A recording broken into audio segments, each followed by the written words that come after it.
Alright everybody, today on Project Defiant, we're going to change out this fuel filter, and I hope the camera's in the right spot for y'all to actually see this, because it should be.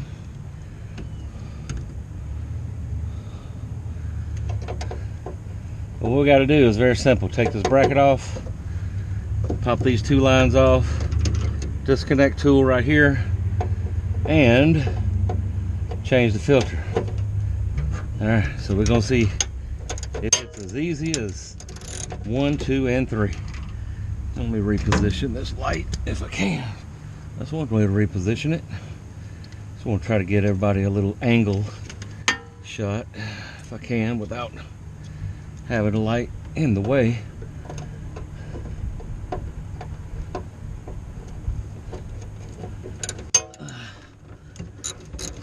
I think the battery's actually running low on this thing, or it's loose or something.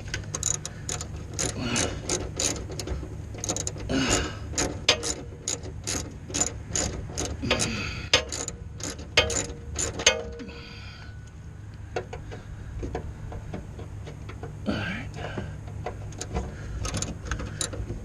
Because I've been getting stalling issues, and I think this is my problem, because to my knowledge, this ain't never been changed before. So more than likely, this is my stalling issue. It's either that or my idle air control valve is the problem, one or the other. Can I put that there? All right. Now, there we go. There we go. Now we got it. There we go. And more spider webs. Thank you, Easter Bunny. Thank you for the spider webs. Alright. Everything looks pretty decent under here. There's a new exhaust. We didn't film that, but there's my new exhaust. I don't know if y'all can see that. Okay. Now, let's put this light over here. And supposedly, all I gotta do is push down on these two pins on this side and wiggle those loose. It's supposed to be super easy. Yep, it's super easy to flood gas out. And I tried to take the pressure off, but that's the reason why you take pressure off. It didn't get me in the eyes, everybody. I'm way far back. I'm like arm's length out, so some of it got on my face, but we'll be fine. I'll be fine. Nothing wrong with a little gas burn. All right, let's continue. All right, so this one is top bottom, I guess. Let's see. Yeah. All right, so there's that line. You got a teal line, and you have a blue line.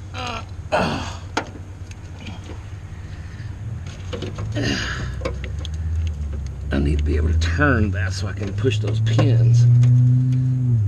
There we go. All right. There we go. See, it's just, let me drain that out. Shoot, I thought I ran the car till it wouldn't run. Pulled the pump fuse out, but see right here, those little connectors. And this is most standard lines have these days. There's one there and one there. And then you just push them, wiggle them out. Everything's fine. All right, now the fun part and the hard part without screwing everything up is this little tight spot right up in here where I got to get a tool wrapped around there, pushed in, and then pull that out. But before we do that, let's go ahead and take this screw back out, and that way when I do get it, I can just go ahead and just take the thing off. All right, because I should be able to grab a hold of it and just push it in there and wiggle it out. And we're just gonna drop this here. And there's a bracket in here I gotta get, so hopefully it don't get damaged. All right, stand by, I'll be right back. I feel the bracket pushing. I should be able to just pull it off. All right, let's try that again, huh?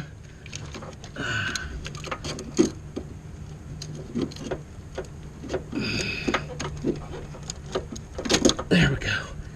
All right. And the whole point of that is that lip right there is on some fingers like that. You don't see that? I might be able to see it, I don't know. I'll show you in just a minute. What is that? All right, let's get this fuel filter out of here.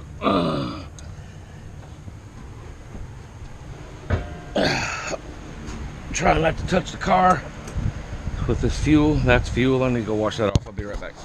Okay, so here we go. Here's the old bracket. See, it's got the 4 fingers right inside of here. This one's got the plastic bracket, but they both serve the same purpose and more than likely use the same tool, because when you put the tool in there, it'll force, see how it's angled? It'll force those in, pull it off the tab. I've seen these where by the time you go changing it again and you push that thing in there, they break off anyway, line comes off. The main thing is getting that lip into the groove to where when it pressurizes it doesn't leak. Hopefully we don't have that problem. And there we go. There we go. Yeah, like that. And when we set it back up in there, boom, screw goes in, big line, little line. Let's do it. Reverse process. Putting the fuel filter on. 2005 Chevy Cobalt, aka Project Defiant. Might actually take a little walkabout around the car and show y'all before the rain ruins it what we got going on. All right, now in theory, this should be a very, very simple process. All right, because really, I've heard people complain about this fuel filter. This is one of the easier ones. My Chevrolet pickup truck that I used to have. All right, let me listen. All right, because here is, there's the spider egg. I see. I don't know where Mama's at, but there's the nest. So yeah, that's one of those. That's a black widow.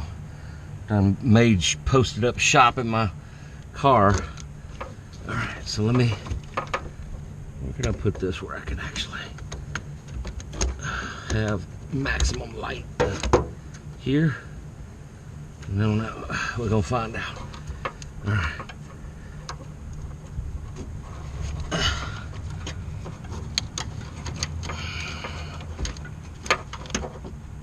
There we go. Heard a little click. All right.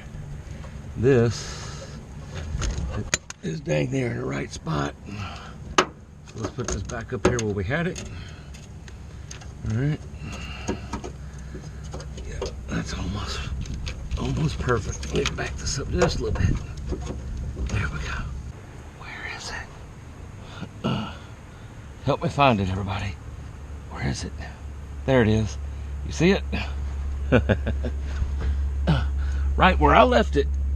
All right. So let's feed this back up in here. And we'll just have one more thing to do. And all you need, as you can see here, and it could be a 1/2 inch drive, because that's what a 1/4 inch drive, because that's what this is, with an adapter on the extension. El Bobo, I don't even know, Ampro probably. Cheap ratchet, and there you go. So we snug this up. And keep in mind, on stuff like this, just put it tight. That's tight, okay? Bottomed out. See how I bottomed out? And then a 1/4 turn. That's all you need. This ain't going nowhere. All right. Now if you feel uncomfortable, put some Loctite on it. I wouldn't recommend that actually, but just a quarter turn. All right, and watch how it's bottomed out, because that's one thing a lot of people do. They over torque bolts, and I hate that stuff. See how, all right, got a little bit, boom, quarter turn, because that other one wasn't actually a quarter turn. All right, now we got a big line, little line happening here, and you can position these the way they were. So big line should be that one. Where's my little line? And the little line should be that one. So let's check and see if we can reverse process as easy as I think it should be. Grab this and this. See how there's, let me show you, two different size lines. Big line, little line. That's the big one, that's the little one. Blue and teal. I don't know why they colored them like that, but that's what they did. All right, let's get these on here and get this over with. All right, listen for the snap. Snap. And one more. Listen for the snap. And a snap.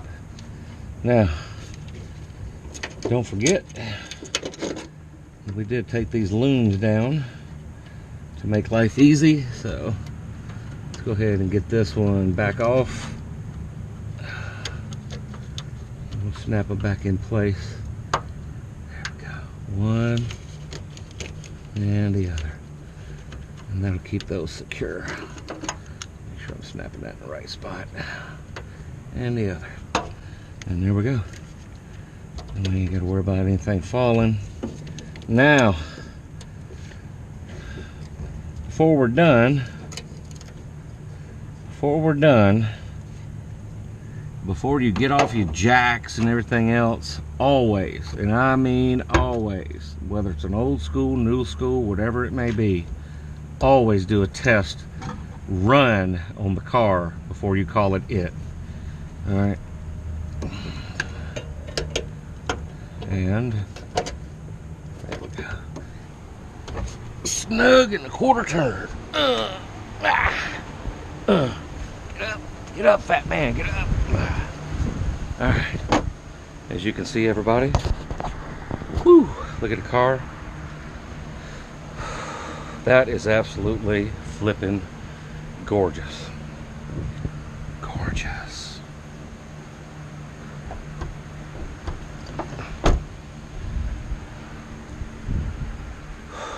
Gorgeous. Let me get the keys.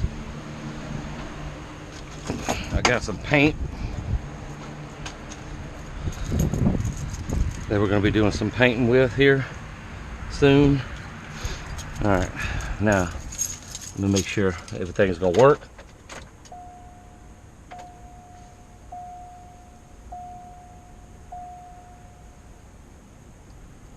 Fuel pump spinning.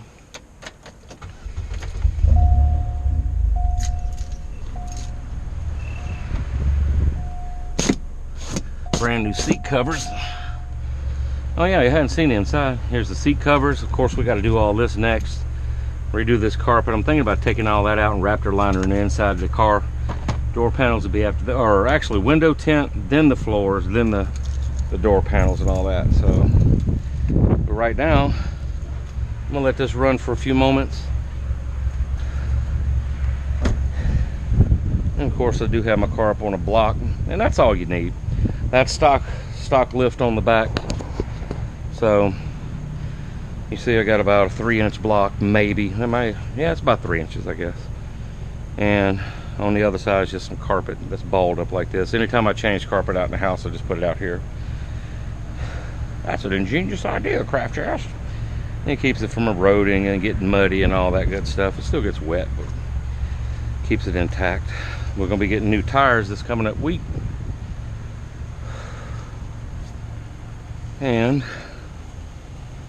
one thing one of my buddies was telling me, he said, man, when you went to before and after on them headlights, you went so fast. And I was like, yeah, I noticed it. I do have to slow down with this head cam, and I need to remember when I'm on the head cam, I actually got to get down for profile shots like this and actually look at it, because it does look at what I look at. And so here are the headlights Is that still enough? Here's the front of the car.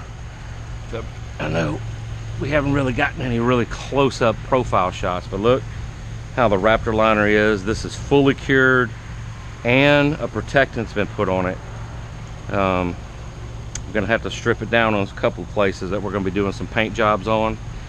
And I want to run something across you guys. Think about Project Defiant and think about what the Defiant looks like. And here's what I'm seeing. And I may be wrong. I may be wrong. Just the louvers where the fog lights are all the way around, red, like impulse engines off to the side of the Defiant. This middle piece right here in blue, deflector dish. What do y'all think about that? I think that sounds awesome. But here's the other light. And I got to change these LEDs in here, because see how these are doing?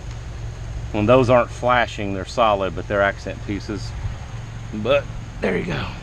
All right, now the real thing, let's go make sure this fuel's not leaking. Let's see how this sheen is across the top.